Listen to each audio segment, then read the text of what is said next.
Ils nous ont fait rêver toute l'année, à notre tour de les honorer. Bonsoir à toutes et à tous, bienvenue dans la maison des Bleus à Clairefontaine pour cette 9e édition des trophées du National. On est en direct sur FFF TV, sur Foot Plus aussi, pour récompenser les hommes et les clubs qui ont brillé cette année. 7 trophées en jeu ce soir d'ailleurs, le trophée de la meilleure révélation, le trophée du meilleur arbitre, le trophée du meilleur adjoint, c'est une nouveauté. Le meilleur gardien, le meilleur entraîneur, le meilleur joueur seront aussi également honorés. Et puis on terminera sur le 11 type de cette saison 2023-2024. Pour nous aider justement à remonter le fil de cette saison, Vincent Magnès, notre consultant FFF TV, vous prépare quelques belles surprises. Bonsoir Vincent. Salut Manu, bonsoir à toutes et à tous. Effectivement, je suis déjà avec une belle surprise, l'un des plus jeunes présidents de ce championnat, Alexandre Mullier, président du FC Versailles. Président, c'était un rêve de devenir président de club ? Absolument pas. Absolument pas, j'y ai pas pensé. J'y ai jamais pensé de ma vie avant les premiers contacts avec les présents propriétaires. Mais non, jamais.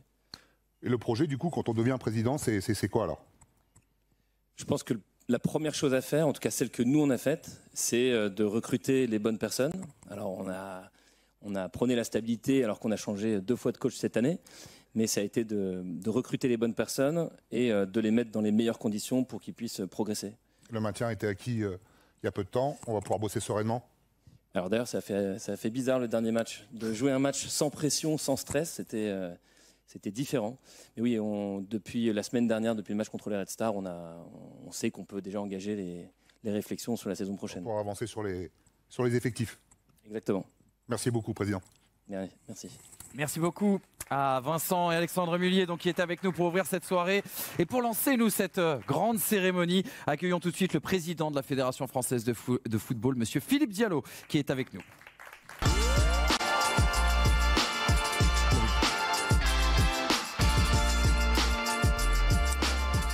Bonsoir Philippe Diallo, merci beaucoup d'être avec nous. Bonsoir. C'est une nouvelle habitude que l'on prend depuis le début de votre mandat, la présence du président de la Fédération française de football lors des trophées du National. On arrive justement à la fin de la réforme de la Ligue 1, Ligue 2. Le championnat national a changé de visage, est de plus en plus suivi, avec des audiences, des affluences justement records. Quel est votre bilan, vous, président de la FFF ? D'abord, bonsoir à toutes et à tous. Je voulais être là d'abord parce que je voulais honorer le championnat national en étant présent. Et puis en tirant un bilan extrêmement positif, parce que vous venez de le dire, cette saison, comme d'habitude d'ailleurs, le championnat national en termes sportifs a été d'un excellent niveau, avec beaucoup de clubs qui ont, entre guillemets, un vrai statut professionnel dans leur qualité sportive. Et puis cette qualité, elle s'est retrouvée aussi dans les chiffres, parce que on a quasiment doublé les audiences. Plus 50%. Dans les réseaux sociaux, on a aussi augmenté de manière très significative les vues de ce championnat. Et puis, avec l'arrivée de Sochaux, avec Nancy, on a eu des clubs qui ont fait entre 9 et 10 000 spectateurs de moyenne, ce qui montre que le championnat est extrêmement attractif. Exactement. Justement, Président, quelles peuvent être les perspectives pour le national avec ce nouvel élan maintenant ? Les perspectives, d'abord, je pense que beaucoup dans la salle vont pousser un ouf de soulagement parce que la réforme des championnats s'arrête. Et donc, ça veut dire que l'année prochaine, il n'y aura pas 6 descentes, mais qu'on retrouvera un rythme normal. Donc ça, c'est déjà un point, je pense, extrêmement important parce que ces 6 descentes ont créé une tension, ont créé beaucoup de nervosité parfois même. Et donc ça, puis on va continuer ensuite à professionnaliser ce championnat parce qu'il n'a pas tout à fait le statut de pro, mais il faut continuer à le professionnaliser. C'est pour ça qu'on va mettre en place des licences pour qu'il y ait une meilleure structuration des clubs, pour lorsqu'on accède à la Ligue 2, la marche ne soit pas trop haute. On va aussi à terme certainement obliger les clubs à avoir un nombre minimum de contrats de joueurs. Et puis la fédération va remplir son rôle, c'est-à-dire d'accompagner peut-être de manière renforcée ces clubs pour qu'ils puissent mieux vivre dans ce championnat qui a toutes les caractéristiques du professionnalisme, mais parfois qui manque des moyens pour pouvoir assumer complètement son statut. Merci beaucoup, Président, d'avoir été avec nous, d'avoir ouvert le bal de cette soirée. Et on se retrouve tout à l'heure pour une vibrante séquence hommage. Merci, Président Diallo. Quant à nous, chers amis, replongeons-nous justement dans une saison 2023-2024 passionnante avec encore du suspense et le récit surtout de François Poulet. Et c'est terminé du côté du Red Star. Le Red Star est en Ligue 2 et la liesse du côté du Stade Power. Le Red Star aura été parfait du début jusqu'à la fin.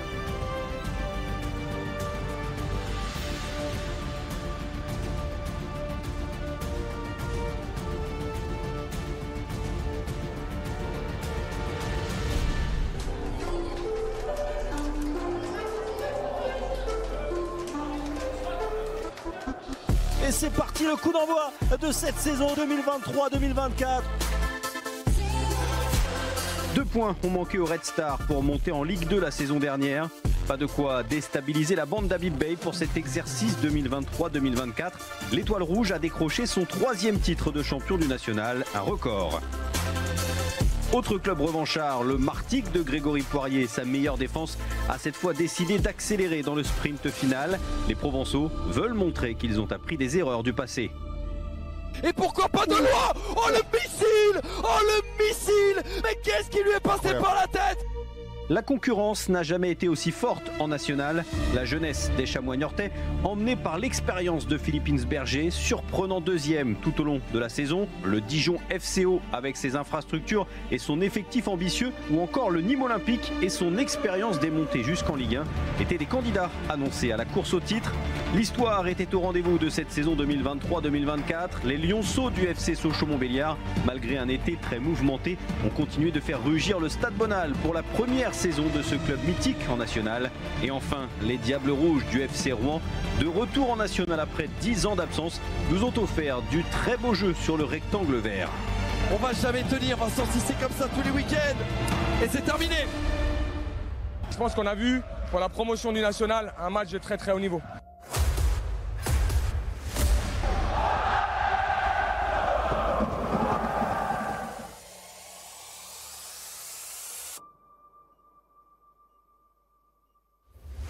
Dans un championnat où cette saison encore un tiers des équipes sont reléguées, être un club doyen du national n'est pas forcément signe de réussite. La 10e saison consécutive de l'US Avranches n'est pas un long fleuve tranquille, même avec le meilleur buteur Alan Carouet dans ses rangs. Même chose pour le SO Cholet qui semble en fin de cycle après 7 saisons au 3e échelon du foot français. Et puis, il semble loin le temps où le FC Villefranche-Beaujolais disputait les barrages d'accession en Ligue 2. Les Tigres caladois ont eux aussi connu une nouvelle saison galère.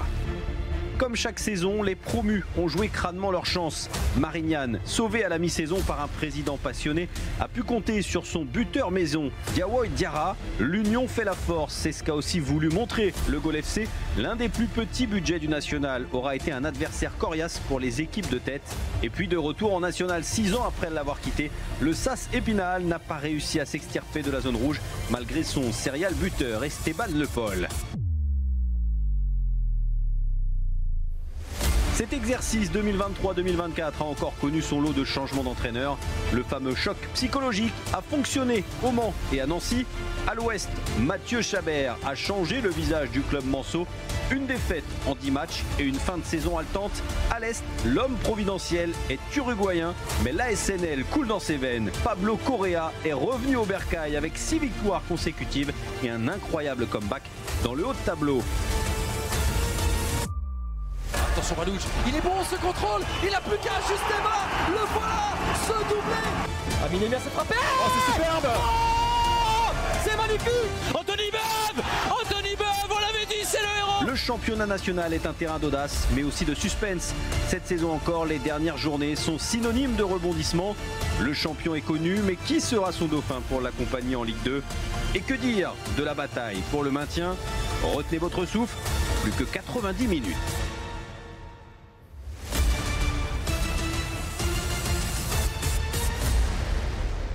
Le très beau sujet, bien sûr préparé par Jean-Guillaume Talabot et François Poulet. Et il reste de l'enjeu dans cette dernière journée. La course à la montée n'est pas terminée avec le duel à distance entre Martigues et Niort.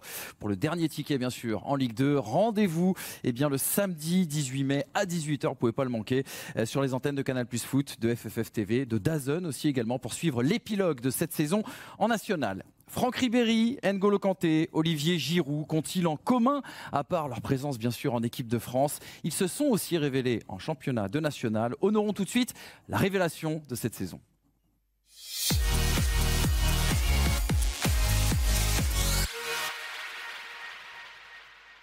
Et pour remettre ce premier trophée dans cette magnifique soirée, accueillons l'une des plus belles révélations que nous a offert justement le championnat national. Cher Ndoye est appelé à nous rejoindre sur scène.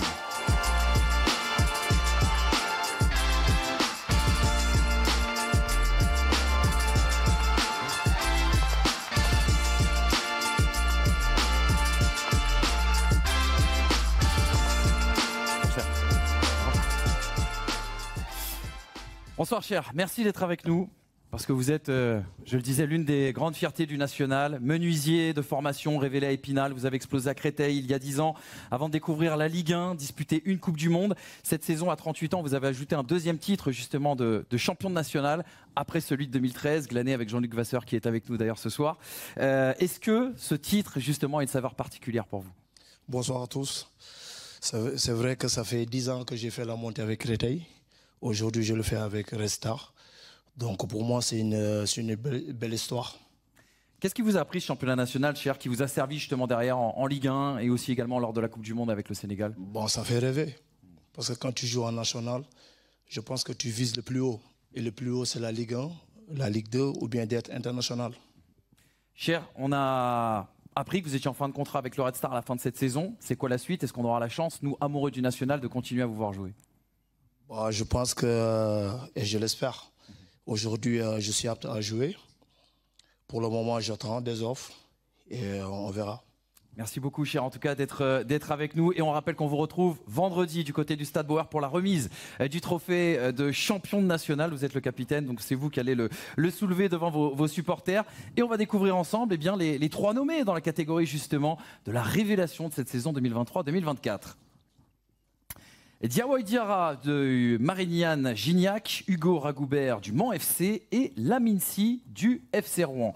On a donc 3 nommés, un lauréat. Cher, c'est vous qui avez la réponse entre vos mains dans cette belle enveloppe. C'est pas grave, ils sont incassables.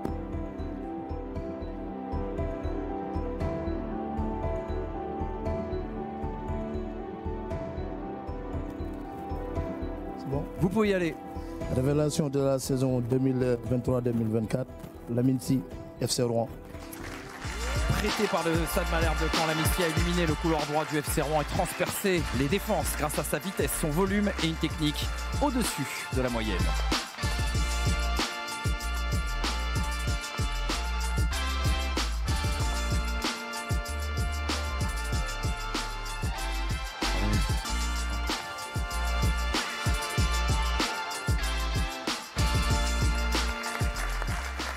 Allez-y Lamine, mettez-vous derrière si vous pouvez, avec Cher. Lamine, la première fois qu'on s'est vu, votre premier match en national, c'était cet été au mois d'août. Vous nous avez dit avec Vincent, s'il vous plaît, messieurs les commentateurs, soyez gentils avec moi. On ne pouvait pas mieux faire avec justement ce trophée aujourd'hui. Qu'est-ce qu'il représente pour vous? Parce que je sais, Lamine, que vous revenez de loin. Bah, c'est une vraie fierté, évidemment. Mais je remercie premièrement le coach pour toute la confiance qu'il m'a accordée. Je remercie Alex Rollin qui n'est pas là aujourd'hui, mes coéquipiers et ensuite tous ceux qui ont pu voter pour moi. Lamine, l'année dernière, vous étiez blessé du côté du Stade Malherbe de Caen lorsque vous avez découvert justement la Ligue 2. Cette saison nationale, c'était pour vous relancer. Vous êtes relancé de manière absolument magnifique. On n'a vu que vous sur le couloir droit. Ah bah effectivement, je revenais d'une blessure, donc forcément j'avais faim. Et voilà, j'ai tout fait pour revenir de la meilleure des manières et c'est ce qui s'est passé, tant mieux. Malheureusement, on a appris la semaine dernière que justement vous aviez une nouvelle blessure assez importante. On imagine que ce trophée va vous donner beaucoup de force justement pour cette nouvelle épreuve. Effectivement, c'est une belle reconnaissance. Voilà, c'est ce qui va me pousser et me motiver chaque jour pour me dire que je ne dois pas lâcher et pour aller chercher encore mieux. Lamine, ne bougez pas, restez avec nous parce que je crois que Vincent justement vous a préparé une toute petite surprise. On est avec Amadou Sy, frère de Lamine. Amadou, chez les Sy, on a une vraie famille de footballeurs. Tu as joué en N2 Harouna, qui est passé par Dunkerque, Red Star notamment. Aujourd'hui, Lamine, c'est une vraie fierté pour toi. Bonsoir tout le monde. Oui, Lamine, c'est une vraie fierté, Lamine. C'est mon petit frère. Il a beaucoup travaillé, il a fait Clairefontaine. Il s'est blessé, il a eu les ligaments croisés. Et aujourd'hui, il est revenu fort. Malheureusement, il s'est blessé une deuxième fois. Et je sais qu'il a un gros mental et qu'il fera le nécessaire pour revenir au plus haut niveau. Tu dis souvent du petit frère que c'est un vrai bosseur. Il l'a même sur le célèbre jeu vidéo. Il a bossé pour être plus fort que vous deux. Oui, c'est vrai qu'il a bossé pour être meilleur que nous. Car on est une famille de garçons qui jouaient beaucoup à la PlayStation. Et comme je te disais, Vincent, il n'a jamais lâché. Il a toujours voulu avoir la manette. Et aujourd'hui, je pense que dans le mental, il ira chercher les choses comme il se doit. Est-ce que c'était un bon petit frère? Est-ce qu'il venait te faire le bisou avant d'aller se coucher? Oui, c'est un bon petit frère. C'est même un très bon petit frère. Il n'y a aucun souci sur ça. C'est un garçon à l'écoute, c'est un garçon qui a envie de travailler. C'est un garçon qui a un gros mental. Et j'ai une grande confiance en lui pour la suite. Merci Amadou. Merci Vincent, merci Amadou, merci pour ce témoignage. On salue aussi bien évidemment Hugo Ragoubert et Diawo Idira qui sont présents dans la salle pour leur fantastique saison. Vous êtes aussi les grandes révélations bien sûr de cette année. Merci cher d'avoir été avec nous. C'était vraiment un bonheur, c'est toujours un honneur. Un honneur de vous avoir avec nous. On vous accompagne depuis 11 ans et on va continuer à le faire. Merci beaucoup en tout cas. Et puis merci et bravo Lamine pour cette récompense. Revenez-nous vite en pleine forme et merci d'avoir illuminé en tout cas le championnat national cette saison. Merci à vous. On enchaîne nous tout de suite avec un deuxième trophée. Récompensons les meilleurs arbitres et arbitres assistants de cette saison.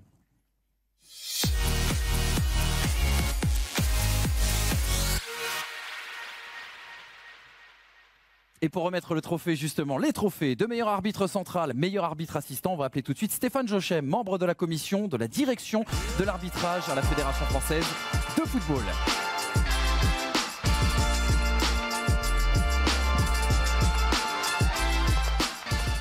Bonsoir Stéphane, vous êtes arrivé les mains chargées. Je suis très content de vous voir. D'habitude, quand on vous croise au stade, c'est souvent signe d'intempéries, pluie, vent, neige. Ça ne devrait pas arriver ce soir, j'espère. Et si on se croise Et si on se croise au stade, c'est parce que vous êtes aussi bien sûr observateur des arbitres. On rappelle qu'en national, à chaque match, les centraux et les assistants sont notés par un observateur. Le cumul de ces notes permet bien sûr d'établir une moyenne qui récompense le meilleur central et désormais le meilleur assistant. Comment sont notés justement nos arbitres? Sur quels critères, Stéphane? Chacun de leurs matchs sont visionnés par soit un observateur ou soit par moi. Et à travers les critères physiques, tactiques, techniques et disciplinaires, ils ont une notation. Et là, comme vous l'avez fort justement dit, après, c'est le cumul des notes qui fait que certains sont promus et d'autres, comme pour les clubs, sont rétrogradés en division inférieure. Exactement. Voilà pourquoi il n'y a pas de nomination, en tout cas pour ce trophée ce soir. Il y a une petite nouveauté par contre. On a décidé depuis longtemps de récompenser le meilleur central et également la DTA a décidé d'associer eh bien le meilleur assistant. Expliquez-nous justement cette volonté de la Fédération française de football. Donc, comme pour les clubs, l'arbitrage est un travail d'équipe et on trouvait anormal que jusqu'à maintenant... Excusez-moi, on va juste changer de micro, je crois qu'on a eu... Voilà, on trouvait anormal jusqu'à maintenant que seuls les centraux étaient récompensés et qu'on laissait de côté les arbitres assistants. Donc là, cette année, en accord avec la direction, on a réussi à permettre à un arbitre assistant d'être élu pour cette toute première fois. Stéphane, je vous invite justement à prendre l'enveloppe et nous révéler donc l'identité du meilleur arbitre central de national, également le meilleur assistant. Ceux qui ont obtenu, vous l'avez compris, en tout cas la meilleure note, la meilleure moyenne sur cette saison. Alors, on commence par l'arbitre central ou l'arbitre assistant ?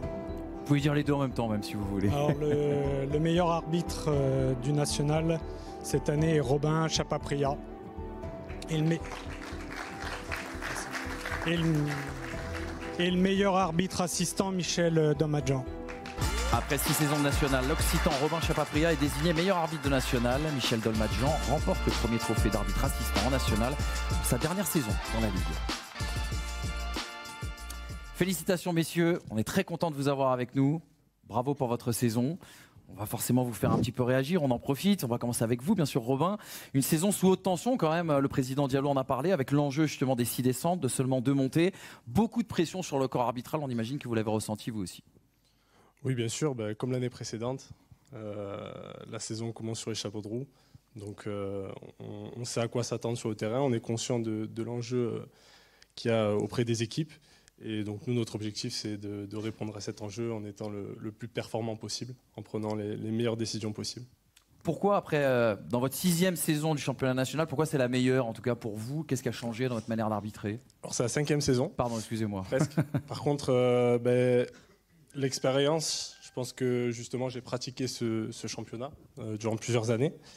Et l'expérience du jeu de ce championnat, aussi la connaissance peut-être des joueurs, voilà, le fait d'appréhender certains joueurs différemment et prendre en maturité sur du management, sur du décisionnel, font que on s'améliore et on prend peut-être des meilleures décisions et on est plus régulier tout au long de la saison.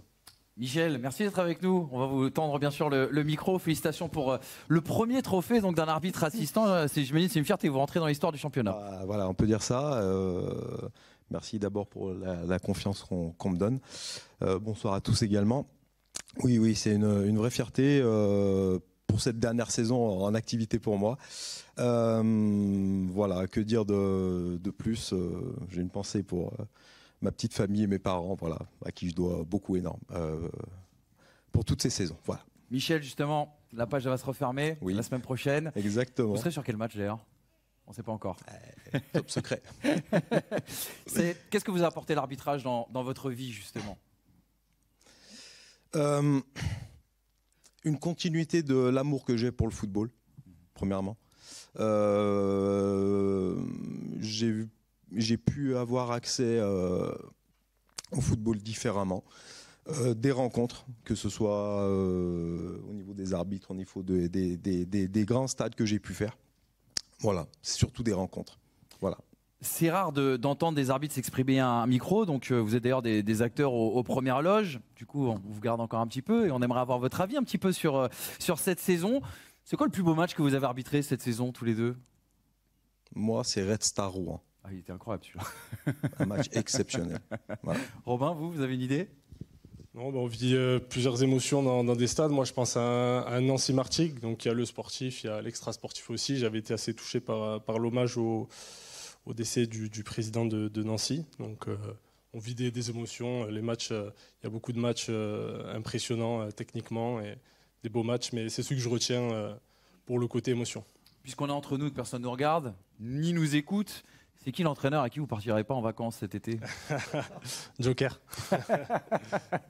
Michel, pareil. Cette saison, j'ai beaucoup été de l'autre côté des bancs. Donc voilà, c'était très bien. Et enfin, le joueur qui vous a le plus marqué? L'homme qui a le plus brillé sur le pré quand vous étiez justement au cœur du jeu? Là, je vous pose une colle. Non, je vais pas vous citer un joueur brillant.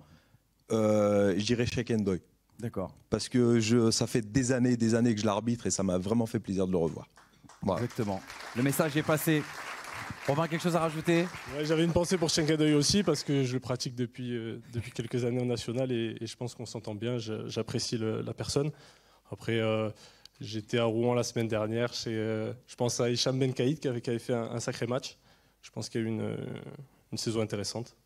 Exactement. Voilà. Et merci d'être venu nous parler justement football, de nous avoir donné votre avis. Merci Robin, merci Michel, félicitations pour ce titre et ce beau trophée. Et Michel, on est de tout cœur avec vous pour cette dernière, donc vendredi, et on suivra ça avec beaucoup d'intérêt. Merci infiniment et merci à Stéphane Jochem aussi d'avoir été avec nous pour remettre ce trophée. Je vous attends sous la pluie, sous le vent et sous la neige dès l'année prochaine.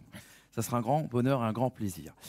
L'été dernier, le National a accueilli l'un des plus grands club français, l'un des plus anciens, le FC Sochaux-Montbéliard, monument en péril l'été dernier, doit son salut à la mobilisation notamment de ses supporters. Les amoureux des Lionceaux, reconvertis en sociaux, c'est le reportage de Enzo Ricci et Jean-Guillaume Talabo.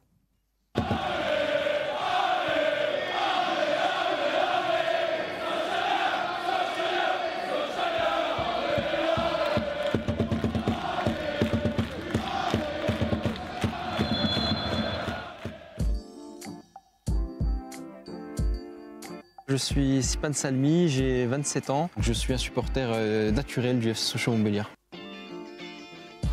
En fait, la passion, elle est venue tout naturellement. Donc, les joueurs du FC Sochaux, c'était mes idoles quand j'étais petit. C'est une fierté d'appartenir à une région qui est le pays de Montbéliard, qui n'est pas ultra connue en France. Mais quand on était petit, quand on allait en vacances, on rencontrait des gens. Alors, tu viens d'où? Je viens de Montbéliard. Je connais pas. Et puis là, tu disais, je viens de Sochaux. Les gens connaissent Sochaux à travers la France, donc c'est exceptionnel. En 2023, voir ce club mourir, c'était pas possible. On nous a dit le club est au bord de la faillite, au bord du gouffre. Alors là, c'était vraiment la douche froide. Avec ma femme à la maison, je me suis dit, mais attends, on ne peut pas laisser mourir ce monument du football et puis cet endroit où je viens régulièrement depuis que j'ai 8 ans, parce que c'est une partie de moi-même en fait.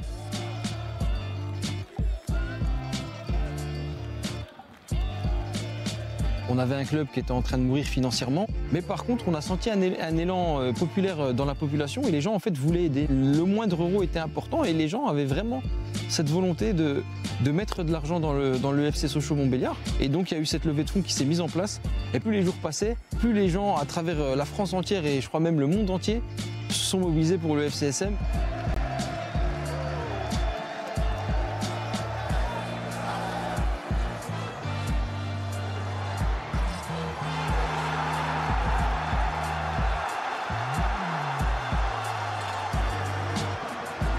Ce plan de reprise, il est parti de l'élan populaire en fait. Sans tous ces gens qui ont participé, les 11 000 sociaux, les 780 000 euros environ qui ont été récoltés lors de la levée de fonds, ça aurait jamais pu exister cette année en national et le FCSM il serait aux oubliettes quoi. On est une zone ouvrière avec des gens qui ont travaillé soit à Peugeot, soit sur des métiers qui ne sont pas forcément les plus rémunérateurs. Et du coup, on s'y attend pas en fait. On se dit, on va récolter 50 000, 100 000, allez, si tout le monde donne 1, 2 euros. Et en fait, ça a bien fonctionné, ça a pris parce que vraiment, il y a eu cet élan populaire. Les gens voulaient aider. Donc voilà, moi je suis socio à ce titre-là. Dans ma famille, il y a également des socios. Mais l'idée, c'était aussi d'étendre le plus au plus grand nombre. Et puis on se retrouve aujourd'hui à être 11 000. Quoi.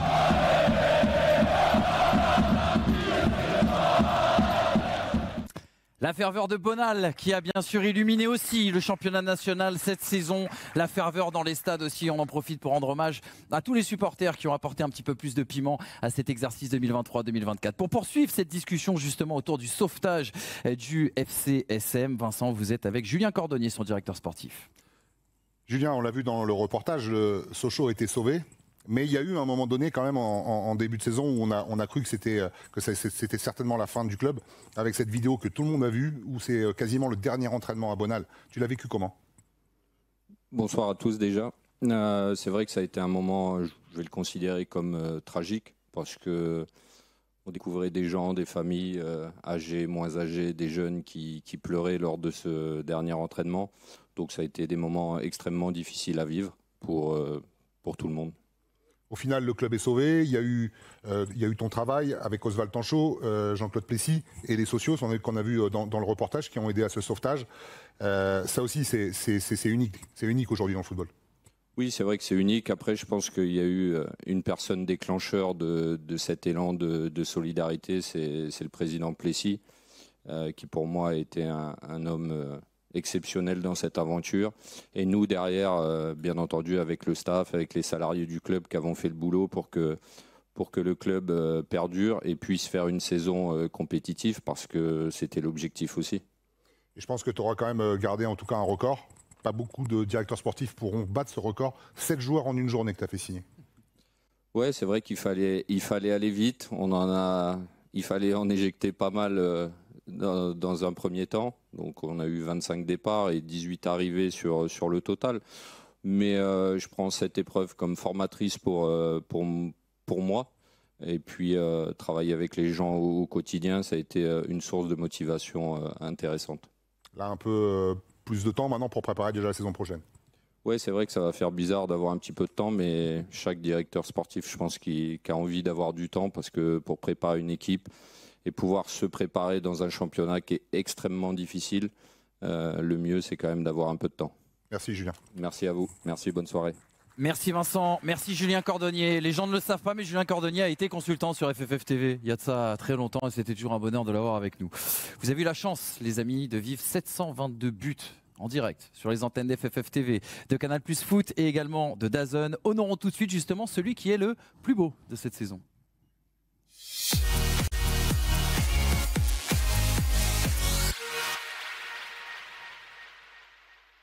Et c'est un journaliste et suiveur assidu du championnat national qu'on va accueillir pour remettre ce trophée. Appelons tout de suite monsieur Anthony Boyer, créateur du média 13h Foot.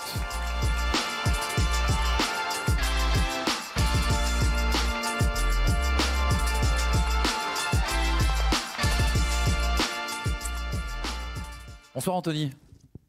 Bonsoir Manu. J'ai pas déroulé le CV parce que c'était long et on manque de temps malheureusement comme d'habitude dans ce genre de cérémonie. Anthony, la question elle va être simple. Pourquoi s'intéresser au national? Comment est née votre passion justement pour ce championnat? Manu, alors je vais essayer d'être très très court. Juste avant de commencer, je voudrais vous dire bonsoir à tous. Remercier Estelle de m'avoir invité. C'est un honneur d'être ici. Et je voulais aussi toi te remercier personnellement, avec Vincent qui est là-haut, parce que je sais que lors de vos retransmissions sur FFF TV le vendredi soir, vous manquez jamais de mettre en avant mon site et ça me fait vraiment plaisir. Merci beaucoup. Pour en revenir à ma passion du national, mais en fait, c'est tout simple. J'ai commencé à m'intéresser à ce championnat en 1993 lors de sa création, parce qu'en fait, au début, je suivais une équipe qui s'appelait Fréjus à l'époque, qui est montée en national en 94. Et en fait, j'ai suivi cette équipe pendant 3-4 saisons et je me suis plongé dans ce championnat. À l'époque, le championnat, il y avait 2 poules. Et voilà. Et depuis, je préfère le national à la Ligue 1 à la Ligue 2. Voilà. Moi, je partage le même avis que vous de toute façon. Comment vous jugez justement l'évolution du national? Aujourd'hui, on est en 2024, on en a parlé avec le président Diallo. Cette effervescence autour du national, ces grands noms, ces super joueurs, ces super entraîneurs, on va en parler tout à l'heure. Bon, en fait, le championnat national, je trouve qu'il n'a pas tellement justement évolué par rapport aux premières années parce qu'en fait, il y avait déjà ce mélange de clubs professionnels et de clubs amateurs. Il y avait déjà ces grands stades et ces petits stades. C'est ce qui fait un peu le sel et le charme du championnat. Donc de ce point de vue-là, ça n'a pas tellement changé. Ce qui a changé, c'est évidemment la structuration, les budgets, les niveaux, les joueurs aussi. Il y a énormément de joueurs de Ligue 1, de Ligue 2 qui jouent en national maintenant, enfin des anciens joueurs de Ligue 1, de Ligue 2 qui jouent en national. À l'époque, c'était quand même plus amateur, il faut dire. Le championnat s'est très très professionnalisé, proche de la Ligue 2 en fait. Exactement. Il y a aussi beaucoup de futurs joueurs de Ligue 1, Ligue 2 qui jouent en championnat national. Ça ne bouge pas. On rappelle les conditions du vote aussi également pour ce trophée tout à fait spécial, celui du plus beau but. Il y a eu une sélection de 10 buts qui a été dressée à l'issue du top but de chaque semaine. Cette sélection de 10 buts a été soumise derrière à un jury de 30 experts au sein de la Fédération française de football. On regarde tout de suite en vidéo qui sont justement les 4 nommés.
Elle est belle cette sélection. On rappelle les 4 nommés: Mourad Louzif de Villefranche, Yankuba Djardjou qu'on pourrait d'ailleurs renommer Denis Bergkamp du SO Cholet, Malcolm Viltard du FC Sochaux-Montbéliard et Jordan Mendes du FC Versailles. La réponse elle est dans cette enveloppe, Anthony. Je vous laisse nous dire qui a inscrit le plus beau but de cette saison 2023-2024. Alors Vous m'entendez? Oui, je vous entends. Le plus beau but est attribué non pas à Jackson, mais Jordan Mendes du FC Versailles 78. Exactement, Jordan Mendes, pur produit de la formation versaillaise, qui remporte son premier trophée pour sa première saison pleine en national, un retourné acrobatique à la dernière minute, et en plus remporté 1 point à Versailles. On rappelle bien sûr que ce trophée, à l'issue bien sûr de la sélection, j'avais oublié de vous raconter la suite de l'histoire. Félicitations déjà, merci d'être avec nous. Je vous rappelle que voilà, cette sélection avait été soumise bien sûr au vote du public, et donc le public s'est exprimé pour ce geste acrobatique. Jordan, on va raconter l'histoire du but ensemble, parce que certes c'est un très très beau but, mais en plus de ça, il y a quand même une histoire autour. Temps additionnel contre Niort, votre équipe est menée 1-0 à domicile, corner pour le FC Versailles, et la suite de l'histoire, on la connaît. Qu'est-ce qui vous est passé par la tête là, à ce moment-là? Bonsoir à tous. Je ne sais pas si on m'entend, mais... Ouais, on vous entend. Si vous pouvez mettre le micro le plus proche possible de votre bouche. Alors, je ne sais pas vraiment ce qui se passe dans ma tête à ce moment-là. Je pense que lorsque je réalise ce genre de geste, je ne me pose pas vraiment de questions. Le ballon vient et puis je pense que c'est l'instinct qui parle. Vous l'avez déjà essayé ce geste-là comme ça à l'entraînement? Non, jamais. Après, on peut demander à mes coéquipiers, je ne marque pas beaucoup à l'entraînement. Donc... À votre avis, pourquoi on aime autant les bicyclettes comme ça? J'avoue que ce geste-là, quand on l'a vu, on s'est dit ce sera difficile de battre ce geste, de battre ce but. Je pense que c'est un geste qu'on retrouve assez rarement, même au plus haut niveau. Après, comment dire?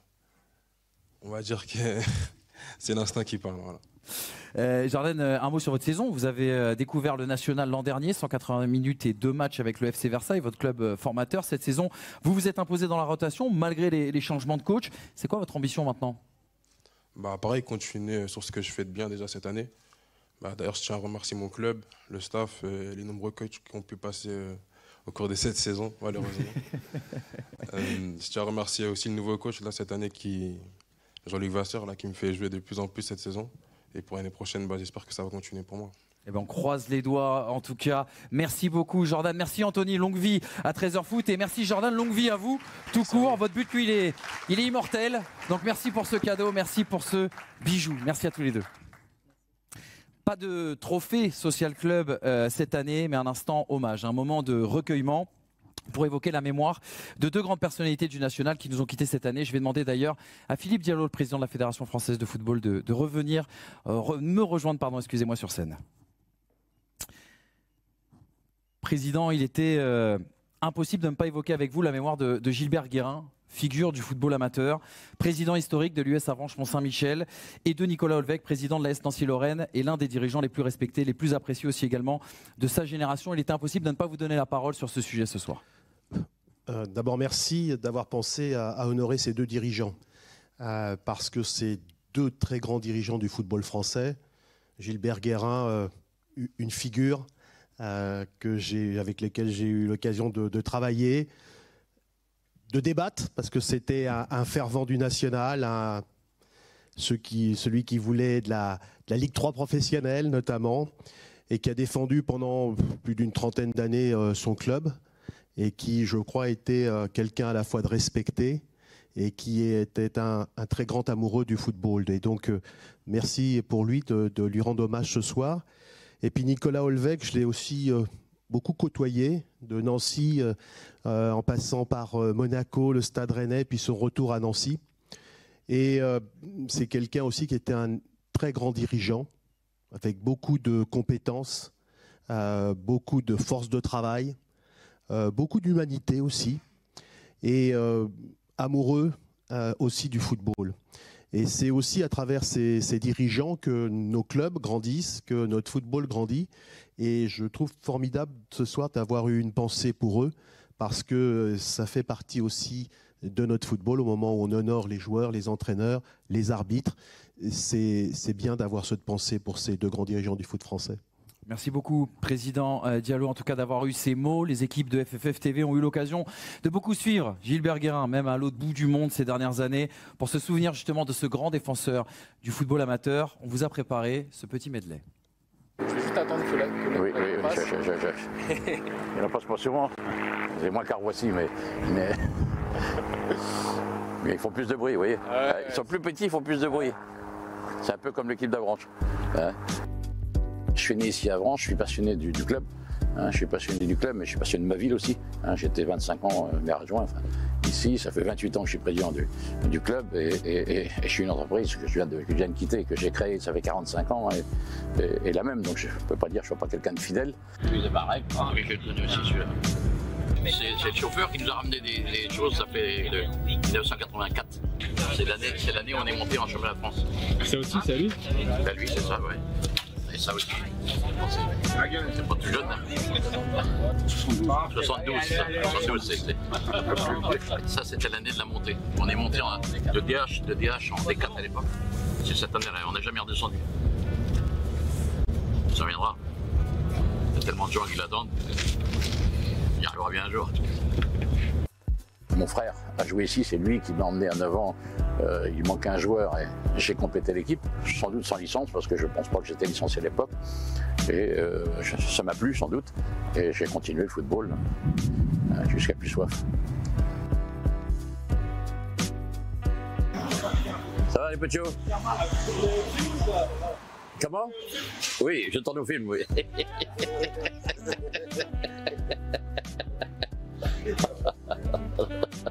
Donc la légende du club dit que c'est l'équipe du lycée qui est allée faire un match à Rennes à côté et le soir de ce match, les internes sont rentrés avec pas la diligence, mais le train, ou je ne sais pas ce qu'il y avait comme moyen de mettre locomotion à l'époque. Et les externes sont restés à faire un petit peu la fête à Rennes. Le lendemain matin, ils ont été convoqués et ils ont été exclus de l'association sportive du lycée. C'est ainsi qu'a été créé l'US Avranches. Quelque part, on peut dire que nous sommes les inventeurs de la troisième mi-temps. C'est déjà ça. Voilà un petit morceau de Gilbert Guérin qui nous manque beaucoup ce soir et qui aimait justement participer à ces trophées du national avec ses commentaires toujours très bien sentis. Évoquons maintenant la mémoire de Nicolas Olvec, revenu à Nancy cet été pour sauver son club de cœur. Nicolas Olvec qui avait commencé comme stagiaire justement du côté de l'AS Nancy-Lorraine avant de s'imposer comme l'un des dirigeants, on le disait, les plus respectés du football français. Pour continuer justement cette discussion, je me retourne vers vous. Vincent, vous êtes en compagnie de Nabil El Yagoubi, le directeur général adjoint de l'AS Nancy-Lorraine. Nabil, on l'a dit, un parcours exceptionnel pour Nicolas Olvec et vous avez eu, vous, la chance de travailler avec lui très longtemps. Oui, effectivement, j'ai été moi-même son stagiaire avant qu'il m'embauche au club en 2007-2008 jusqu'à son départ pour l'AS Monaco et depuis l'été dernier à l'occasion de son retour. Donc on a beaucoup travaillé ensemble, effectivement. Et lorsqu'il est revenu en début de saison, il était un peu aussi considéré comme le sauveur du club. Sans manquer de respect à personne, mais on est en national, avoir la chance d'avoir une personne dirigeante avec ses compétences, c'était plus que le bienvenu vu notre situation, donc c'était quelque chose de très très positif pour nous en effet. On a vu des grosses séquences émotions après le décès de Nicolas Olvec. Ça a dû être des moments difficiles pour vous tous au club ? Je pense que c'est jamais évident, même si on y était préparé. Néanmoins, c'est aussi symbolique par rapport à l'image qu'il va laisser à l'ensemble du football français. Quelqu'un de très travailleur, de très humble et de très juste également dans le travail. Donc pour toutes ces raisons, les raisons qui fait l'unanimité dans le football français, c'est effectivement pas toujours très simple chez nous. Merci beaucoup Nabil. Merci à vous. Merci Nabil, merci Vincent. Je propose qu'on fasse une petite minute d'applaudissements justement en l'hommage de Gilbert Guérin et Nicolas Olvec. Toute la famille du football français, du national ne vous oubliera pas, messieurs.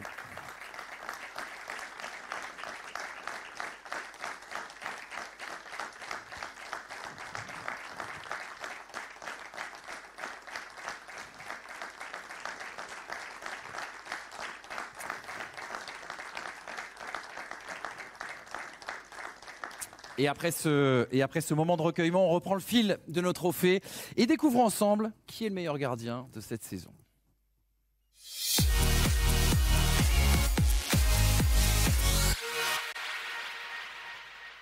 Si vous écoutez FFF TV, vous entendez chaque semaine Vincent Magnès vous expliquer justement que le rôle de gardien est diablement ingrat. Et pour parler de ce poste si particulier, appelons tout de suite Charlie Tange.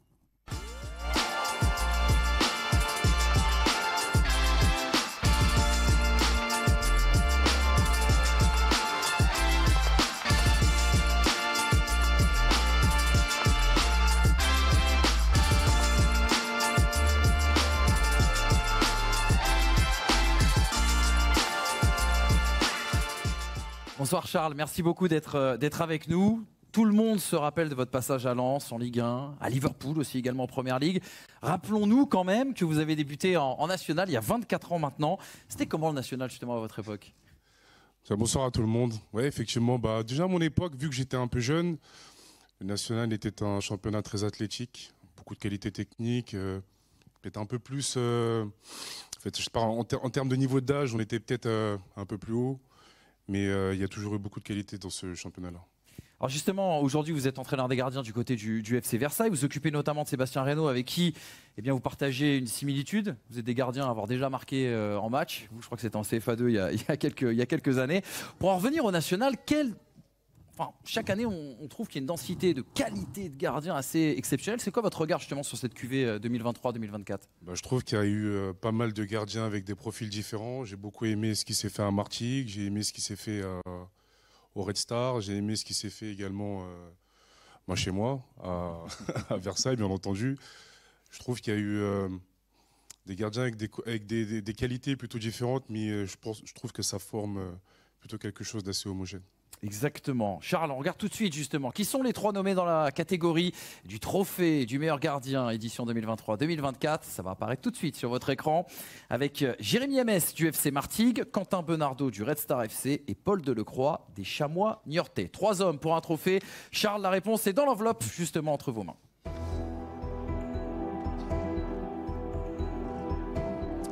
Alors, le trophée du meilleur gardien est attribué à Quentin Benardo. Formé au Mans où son papa Régis a joué et entraîné, Quentin Benardo marque son retour en France après 5 ans d'exil au Portugal par le trophée du meilleur gardien.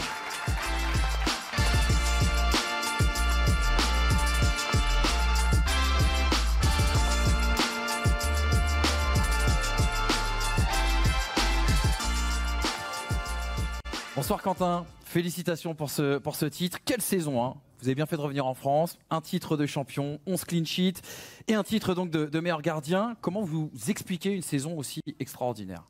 Tout d'abord, bonsoir à tous. Je tenais d'abord à remercier le club du Red Star, le coach Habib Bey, son adjoint et bien entendu mon coach des gardiens Fawzi Hamzal pour la confiance qu'ils m'ont accordée cette saison. C'est vrai qu'on a tous fait une très belle saison. Mes concurrents également ont été très performants ce soir. Et ce soir, c'est une belle récompense de la part de la fédération et j'en suis très honoré. Exactement, une belle revanche aussi un petit peu pour vous. On rappelle que le parcours il a été parfois semé d'embûches. Il y a eu le dépôt de bilan au Mans, chez vous, dans votre club. Vous avez été jugé trop petit aussi au Bayern et à la Sampdoria. 5 ans d'exil au Portugal. Le chemin n'a pas été facile et j'imagine que ce trophée représente vraiment quelque chose pour vous. Oui, c'est sûr que ça n'a pas été facile, mais il y a toujours de la confiance qui est restée. Ça a été des années de travail, de la persévérance aussi, parce que quand on vous annonce que finalement vous êtes jugé un peu petit, il faut continuer à travailler sur d'autres aspects du jeu. Et c'est vrai que c'est une belle revanche ce soir de pouvoir remporter ce titre du meilleur gardien national. Quentin, on vous dit très timide. On a mené l'enquête un peu cette semaine pour préparer tout ça. On vous dit très timide. Et justement, on va se retourner vers Vincent qui est avec quelqu'un qui vous connaît très très bien et va pouvoir nous parler de vous du coup. Loïc Kouagba, voilà, c'est défenseur, il joue juste devant Quentin. Loïc, avec le nombre de gardiens que tu as connus dans ta carrière, qu'est-ce qui fait qu'aujourd'hui Quentin a été élu le meilleur gardien du national ? Bonsoir à tous. Parce que franchement, Quentin, c'est un gros travailleur, un très très gros travailleur, c'est un leader d'équipe. Moi, j'ai adoré jouer à ses côtés. Après, lui et moi, on a une grosse confiance l'un vers l'autre. Après, ce qui fait qu'il fait des grosses performances, il a aussi des bons défenseurs devant lui. Donc je pense que Quentin, après, il a pris confiance au fur et à mesure. Il est arrivé par la petite porte. Et franchement, pour moi, c'est le meilleur gardien avec qui j'ai joué. Parce que dans les sorties de balles, dans ses arrêts qu'il fait... Il y a pas mal de buts qui partent de lui surtout. C'est très rare de voir ça aujourd'hui. Donc voilà. Là, on a parlé aspect technique du poste du gardien de but. On sait que les gardiens sont spéciaux. Ils ont tous un petit grain de folie. C'est quoi sa plus grosse folie à Quentin ? Ça fait grosse folie. J'ai une petite anecdote. Après le match de Villefranche, Quentin a fait une interview de fin de match. Et il a dit voilà, qu'il était très content du match et tout. Et qu'il a dit à la fin, je suis très content de mes garçons. Donc ça fait, nous, du coup, dans le car, on regarde son interview et on a commencé à dire mais c'est un fou, lui, il croit que c'est notre père ou quoi? donc voilà, mais on l'en veut pas. On l'en veut pas parce que il mérite de ce qui lui arrive aujourd'hui. Il nous a fait beaucoup de bien parce que l'année dernière, on a aussi un très gros gardien qui était Ludovic Butel. Et le fait de remplacer Ludovic Butel, c'était très compliqué et Quentin a su assumer ce rôle-là. Merci beaucoup Loïc. De rien. Merci Vincent, merci Loïc pour ce moment, c'était très sympa. On félicite bien sûr Jérémy Emmès et Paul Delecroix. D'ailleurs, leurs deux clubs, bien sûr, sont à la lutte pour une place en Ligue 2 sur la 34e journée. Ce sera aussi et surtout une affaire de gardien, cette épopée, cet apogée, bien sûr, qui nous attend samedi prochain. Bon match à vous deux, messieurs. On vous salue et on vous félicite pour cette magnifique saison. Merci à vous deux. Merci Charles de nous avoir fait l'honneur d'être avec nous. Et puis Quentin, encore bravo pour cette saison. Félicitations pour ce trophée. Merci beaucoup et j'espère qu'on va passer tous une bonne soirée. Avec vos garçons, du coup. Merci beaucoup, messieurs. Quant à nous, on va changer de catégorie et on va parler maintenant management. On va parler tableau noir et on va surtout mettre à l'honneur les entraîneurs.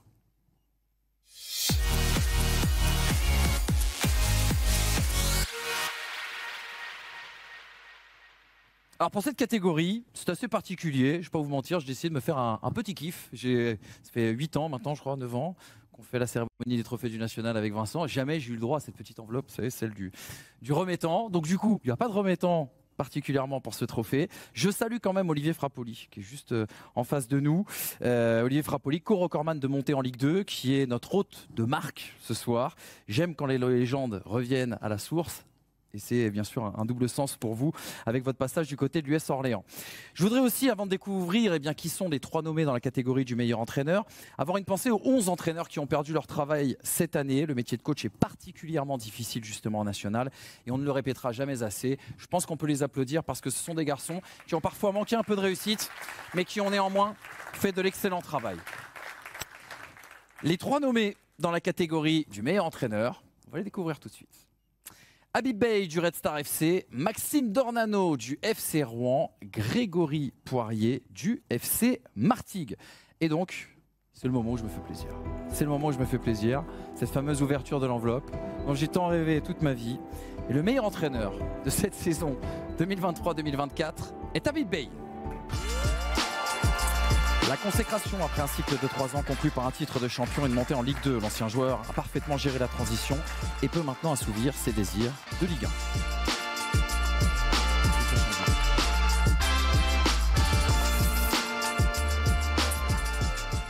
Habib, on me signale dans l'oreillette quand même qu'il y a des remettants.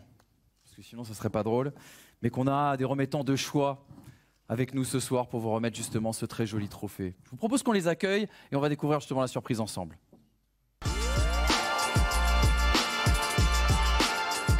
Et on remercie bien évidemment Alia, Noah et Naomi, vos 3 enfants, d'avoir accepté de jouer le jeu ce soir et de vous emmener ce trophée de meilleur entraîneur. On sait que votre vie professionnelle est très active et c'était important d'associer la famille à ce moment de joie.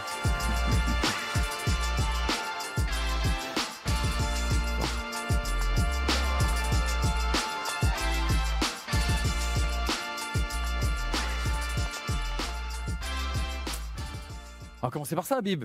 Dans une vie d'entraîneur, cette vie de famille apporte beaucoup de réconfort. Surtout quand on vit mal les défaites, il paraît. Bonsoir à toutes et à tous. Vous êtes super sympas, mais vous n'êtes pas gentils à la fois, parce que c'est difficile de voir mes enfants comme ça, parce que c'est beaucoup de sacrifices pour tous les entraîneurs qui vivent de cette passion. On fait d'énormes sacrifices, mais ils font d'énormes sacrifices.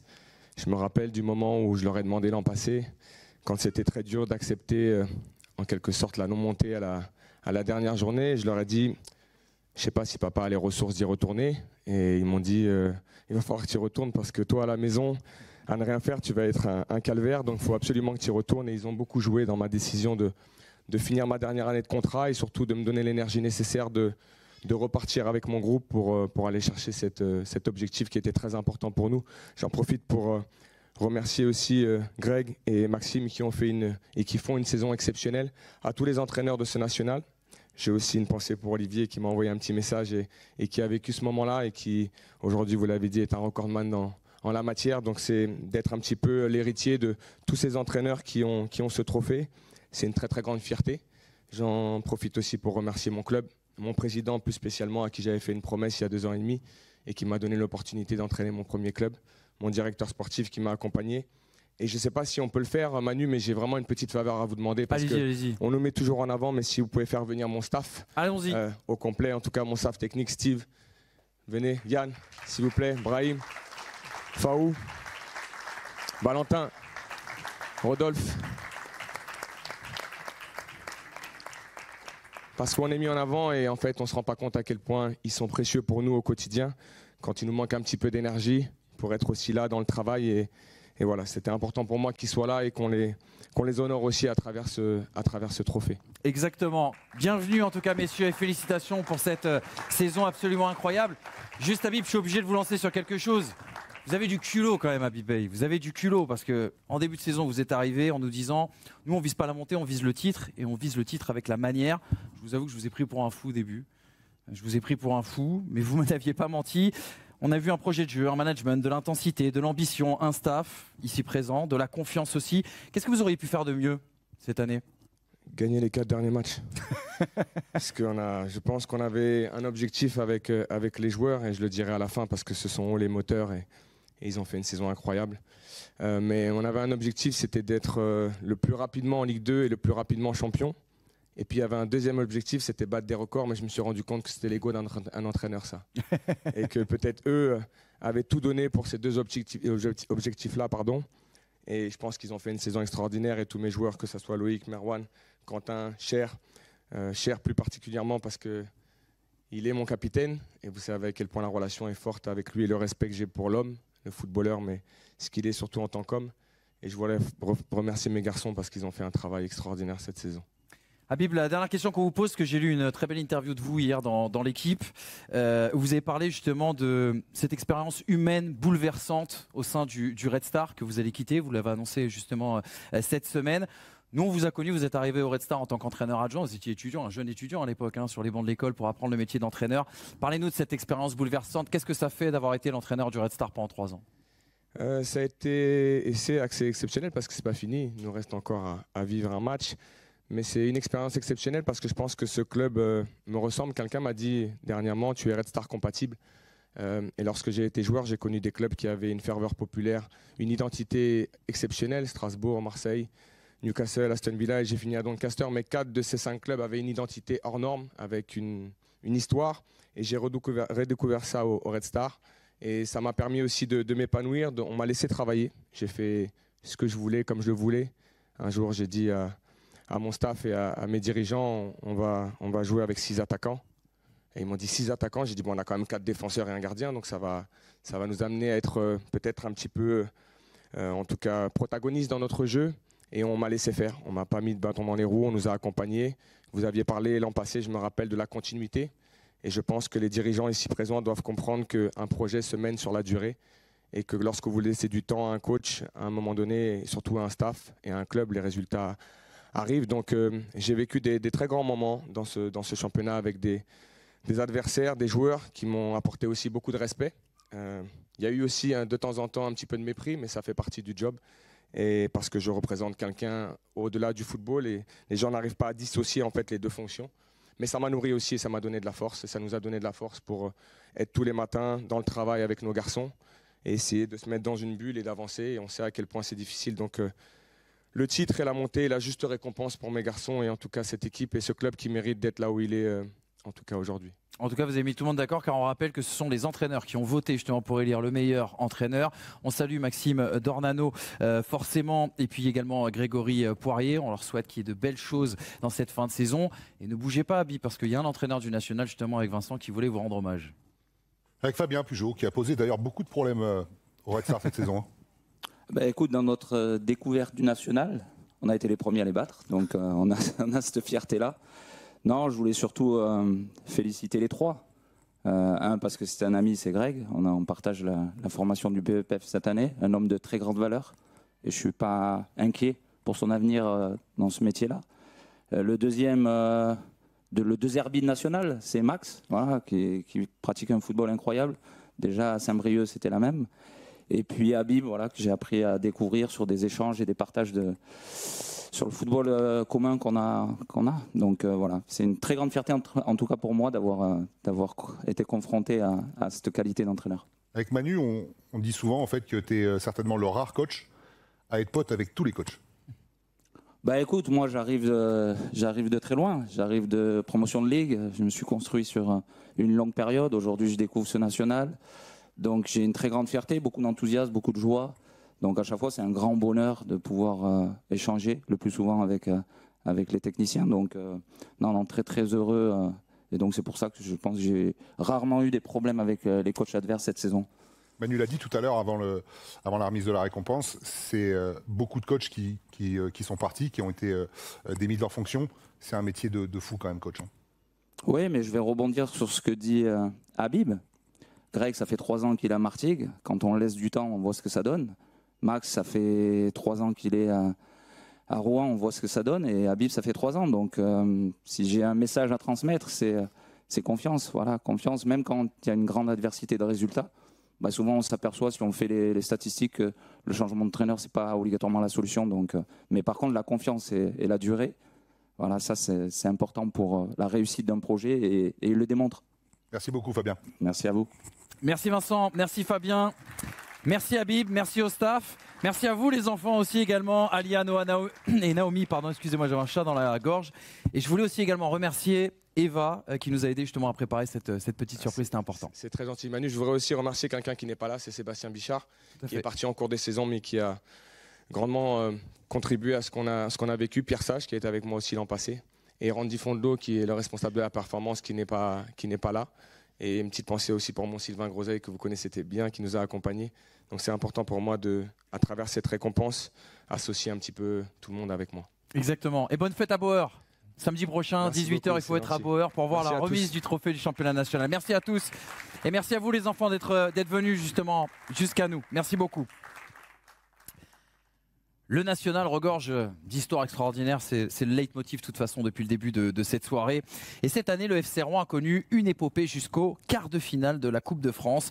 Dans ses rangs, 2 frères, unis sur le terrain comme dans la vie, un sujet d'Enzo Ricci et Jean-Guillaume Talabot. Quelle sensation au stade Robert Diochon dans ces 8e de finale de Coupe de France. Après 90 minutes héroïques, Rouen pousse Monaco à la séance de tir au but. Et c'est au tour d'Ahmad Ali qui va faire face à Mayeki, le néo international irakien qui s'élance, le contre-pied parfait. Et comme un symbole, c'est Zana Ali, le grand frère de Hamad, pour redonner l'avantage au FC Rouen, c'est magnifique.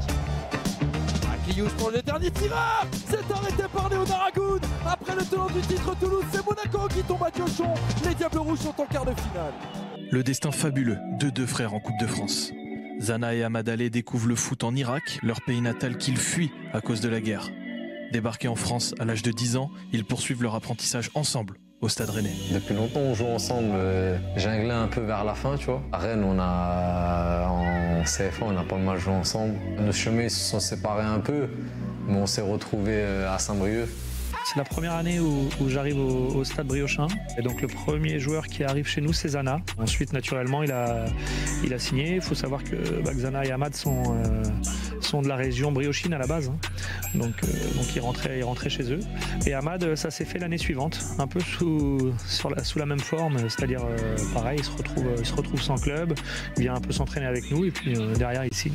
Des retrouvailles en Bretagne, leur terre d'adoption, pour 2 frères au style si différent. C'est des joueurs qui aiment le foot déjà, qui sont dotés d'une qualité technique au-dessus de la moyenne. Zana pour moi c'était un Eden Hazard un peu, on va dire, le profil. C'est la technique pure, tu vois, il va pas te faire de passement de jambes ou je sais pas quoi, quand il en fait justement on rigole, tu vois, parce que c'est pas naturel chez lui. Mais tout ce qui est passe et tout, voilà, c'est au-dessus de la moyenne. Après leur explosion au stade Briochin, les deux frères se retrouvent cette saison à Rouen, aux côtés de Maxime Dornano, comme un symbole. Le premier joueur à venir, c'était Zana encore. Et ensuite, Amad était lui à Orléans. On avait besoin de recruter dans ce secteur. Et ça s'est fait comme ça. On ne l'a pas fait parce que c'était deux frères. C'était parce que c'était pour moi des recrutements faciles dans le sens où je les connaissais bien. Des retrouvailles qui transcendent ces deux enfants kurdes désormais en Normandie. C'est top parce que quand tu es sur le terrain avec ton frère, tu joues avec lui et tu peux pas avoir mieux. Mais là, on parle kurde ensemble sur le terrain. Même des fois, on arrive, on se tue. Tu vois, c'est normal, c'est notre caractère. Et même dans les moments de doute, les blessures, les frères Allais restent inséparables. Même pratiquement tout le temps, tu vois, on est souvent ensemble et tout, donc ouais, on est tout le temps ensemble, on est proches, c'est normal. Même en dehors, parce que souvent je suis chez lui ou des fois il vient ici, on va manger ensemble, je mange chez lui. Après cette épopée en coupe, Zana et Amad ne savent pas encore où s'écrira leur avenir. Ensemble ou séparés, les deux frères ont leur petite idée.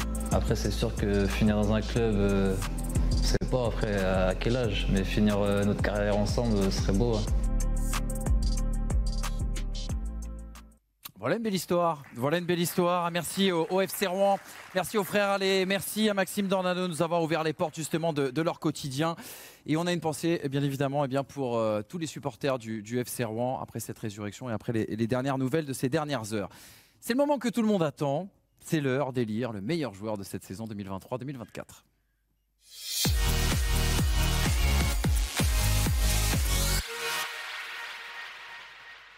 Qui est le meilleur joueur de cette saison 2023-2024 ? On rappelle que le vote a été effectué auprès de tous les entraîneurs du championnat national. Les joueurs aussi étaient conviés à la décision. Pour remettre ce trophée, appelons sur scène un homme, je le disais tout à l'heure, qui a marqué l'histoire de la division, monsieur Olivier Frappoli.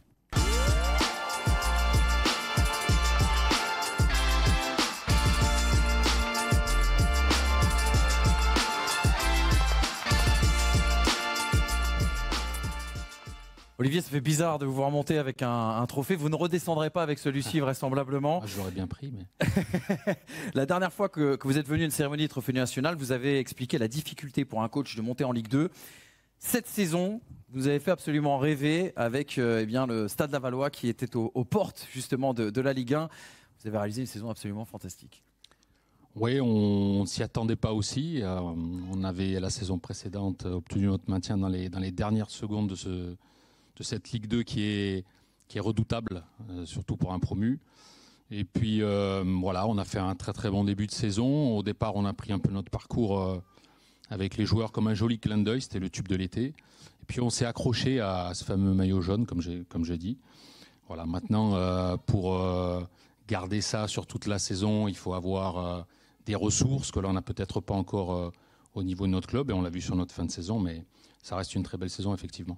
Vous êtes la preuve vivante en tout cas qu'il y a du talent chez nos entraîneurs du national. J'arrête le lobbying maintenant et je rappelle aussi également que vous êtes co-détenteur du record de montée en Ligue 2, 3 montées au même titre que Mathieu Chabert.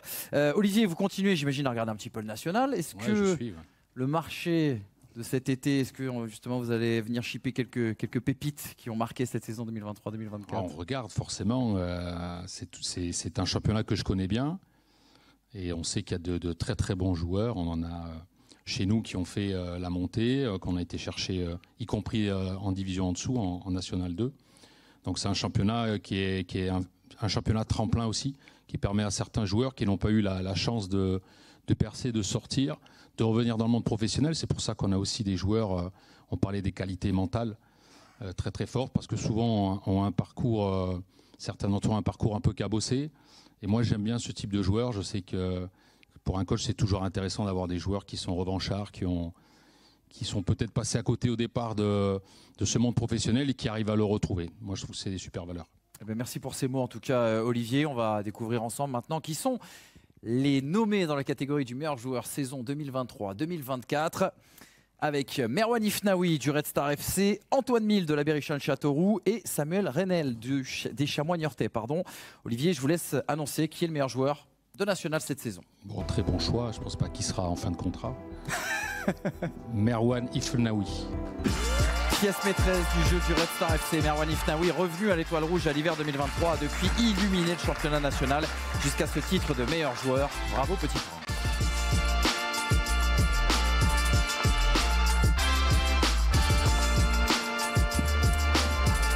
Bravo Merwan, félicitations. Quelle saison, 1 an et demi après votre découverte du national. Il y a les stats, 3 buts, 6 passes décisives. Et il y a surtout la grâce, l'élégance, l'impression laissée, votre abattage défensif aussi dont on ne parle, je pense, pas assez, le rôle de chef d'orchestre. Pensez à qui là tout de suite? Bonsoir à tous. En tout cas, je voudrais tous vous remercier, tous pour vos votes et le club du Red Star. Tout de suite, je pense à tous mes coéquipiers et tous ceux qui m'ont accompagné toute la saison pour la saison extraordinaire qu'on a fait tous ensemble et tout l'ensemble du staff aussi. Justement, Olivier disait tout à l'heure que dans ce championnat national, on trouve des carrières un petit peu différentes que celles qu'on connaît, on va dire, habituellement. Pour vous, Merwan, le chemin il a été long. Vous n'avez pas été gardé en préformation Red Star, on peut le dire ce soir. C'est pas une information dont Red Star se vante. Il y a 4 ans, vous évoluez en R2 à Gennevilliers. Aujourd'hui, champion national avec le Red Star, meilleur joueur. Quelle belle histoire. Vous êtes un exemple de résilience aussi. Oui, les parcours comme ça fait toujours plaisir. Surtout quand on revient de loin comme ça. Comme vous l'avez dit, il y a quelques années, j'étais en R2. Et là, le fait d'être champion national avec le Red Star, surtout de rester dans la région parisienne chez soi, ça fait toujours plaisir. On a l'impression que vous avez passé un cap un peu cette saison, expliquez-nous. C'est quoi votre avis là-dessus? C'est nous qui sommes aveugles ou il y a vraiment eu quelque chose qui a un petit peu changé par rapport à votre découverte de l'année dernière?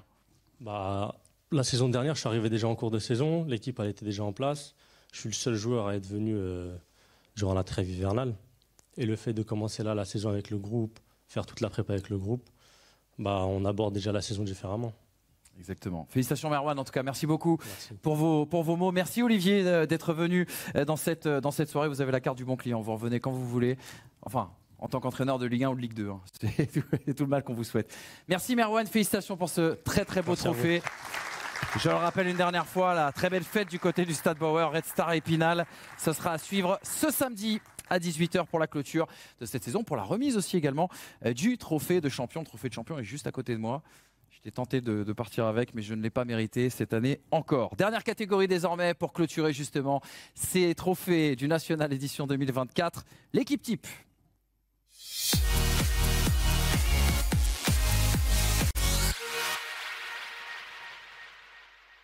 Et il ressemblerait à quoi le 11 idéal justement de cette saison 2023-2024?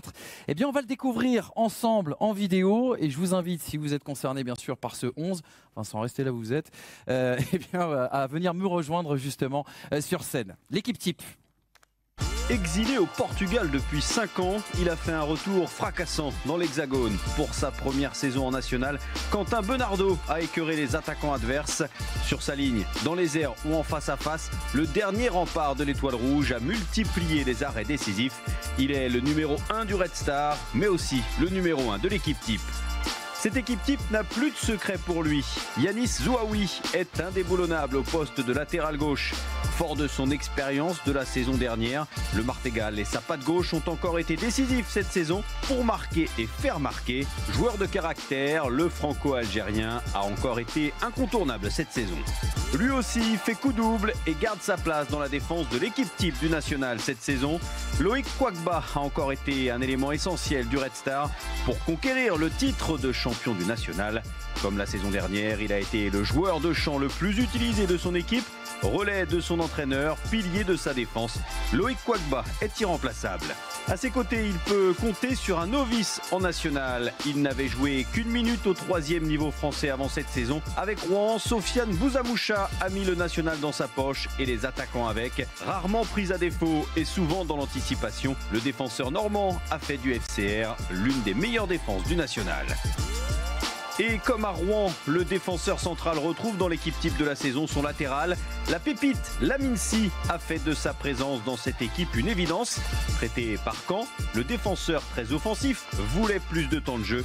Il a été servi, devenant indispensable grâce à ses débordements et ses chevauchées fantastiques.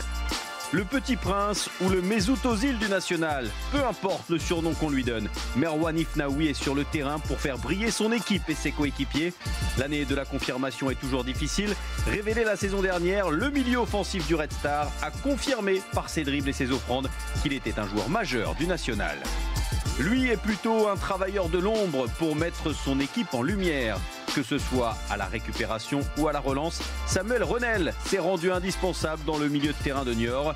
Meilleur passeur de son équipe et n'ayant raté aucun match, l'international martiniquais est sans aucun doute un élément essentiel de la très bonne saison des Chamois. Le troisième et dernier milieu de terrain de cette équipe type n'est autre que la valeur sûre du FC Martigues cette saison. Amin Emia était déjà un joueur important la saison dernière en Provence. Il a encore passé un cap. Organisateur du jeu martégal, il en est désormais aussi le meilleur buteur. Avec lui, Martigues peut viser très haut. Lui n'est plus un joueur de Martigues, mais toujours aussi décisif. Zakaria Fdaouch a décidé de faire parler de lui à Dijon cette saison. Meilleur buteur et meilleur passeur du club bourguignon, l'ailier gauche est impliqué sur presque la moitié des buts de son équipe. Il était parmi les révélations de la saison dernière. Il est désormais dans l'équipe type de la saison. Son penchant à droite est un serial buteur. Placé en pointe sur un côté ou derrière l'attaquant, Alan Kerouédan trouve toujours le chemin des filets. Comme Jonathan Klaus ou Asdi Nounaï avant lui, l'US Avranches a une nouvelle fois fait éclater au grand jour le talent d'un de ses joueurs. Peut-être meilleur buteur du championnat, l'attaquant normand est tout naturellement présent dans cette équipe type. Enfin, lui aussi dispute le titre de meilleur buteur de la saison. Diawoy Diarra a été remarquable et remarqué avec son club de Marignane, pourtant en lutte pour le maintien. De retour en national, plus de 5 ans après l'avoir quitté, le Malien a cette fois marqué le championnat de son empreinte et se retrouve à la pointe de l'équipe type. Voilà donc l'équipe type de cette saison 2023-2024, de la jeunesse, de l'expérience, mais surtout beaucoup de talent pour faire briller le national. Elle est belle cette sélection, ce 11 type en tout cas qui aurait de très très beaux résultats, on l'imagine à l'étage supérieur. Pour l'instant, on en profite parce qu'on n'a pas pu donner la parole à tout le monde. Exactement. Et il faut qu'on parle un petit peu de ce qui nous attend, notamment dans la 34e journée. Je me suis déjà avancé, tu vois, j'ai déjà donné le micro à Yanis. Non, il faut le tenir. Hein. Pour Yanis, forcément, tous les joueurs rêvent de jouer ce genre de match que tu vas disputer samedi face à Nîmes. En même temps, j'imagine que tu aurais préféré valider la montée avant, mais ça va être un chaudron à Martigues samedi. Bon, déjà, bonsoir tout le monde. Moi, je ne vais pas jouer, je suis suspendu. Je suis dégoûté. Après, le reste, je sais que les joueurs, que ce soit le coach, le club, on est tous à fond pour ce match. On sait qu'on va arriver costaud. C'est pas du tout la même configuration que l'année dernière. On va jouer à fond et on espère que ça va le faire. Merci. Puis un petit mot aussi également avec Samuel, parce que vous êtes concerné par la lutte pour la montée. Bonsoir à tous. Comment vous vivez un petit peu justement cette attente avant samedi prochain? Nous aussi, on y croit aussi, donc on va essayer de faire le meilleur match possible et voilà. Exactement. Félicitations aux Chamois-Niortais parce que c'est un sacré défi qu'ils ont relevé cette année grâce à Philippe Insberger, la plus jeune équipe de cette saison qui joue la montée. C'est quelque chose de quasiment historique. On vous rappelle aussi également deux choses parce qu'il y a deux autres trophées qui seront donnés à l'issue de cette 34e journée. On a notamment une lutte entre Alan Kerouédan et Diawoy Diarra pour justement le trophée de meilleur buteur. Donc ce trophée sera donné à l'issue de la 34e journée. Puis Zakaria aussi, peut-être qu'il y a un trophée de meilleur passeur à l'issue de la 34e journée. Donc on attend maintenant du spectacle, des stats et du score, les gars. Merci beaucoup en tout cas à toutes et à tous d'avoir été avec nous pour cette 9e édition des trophées du National. Juste pour enfermer cette antenne, on voulait aussi également remercier Estelle Morin qui ne sera plus avec nous l'année prochaine et qui a imaginé cette soirée, cette mise en valeur aussi également du championnat de National. Sans elle, il n'y aurait pas tout ça. Alors je vous demande de l'applaudir et je vous dis à l'année prochaine les amis. Merci beaucoup.